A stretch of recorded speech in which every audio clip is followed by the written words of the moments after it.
با سلام و درود فراوان خدمت دوستای گلم.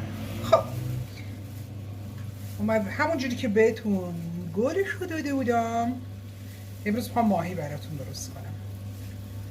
خب ببین، از اینجای ماهی خب استخونش رو بگیرید، دستتون رو بذارید اینجا.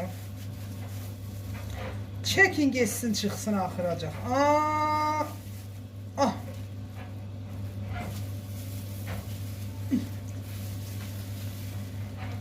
این از این.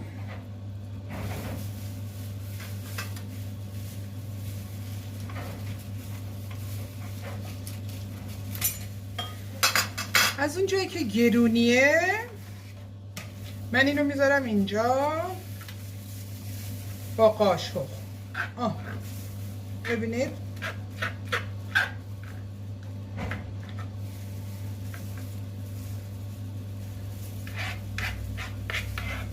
بریزید تو میکسر.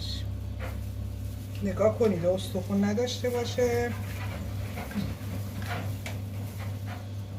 تا قرون آخرش رو بکشید.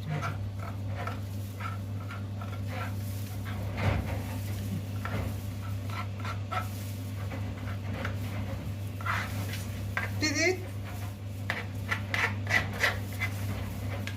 به همین راحتی. یک دوتا مون نگران نباشید.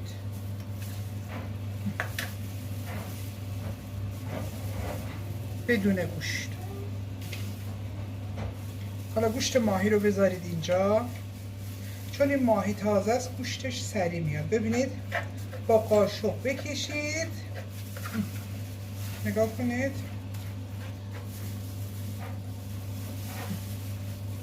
بریدید تو میکسر.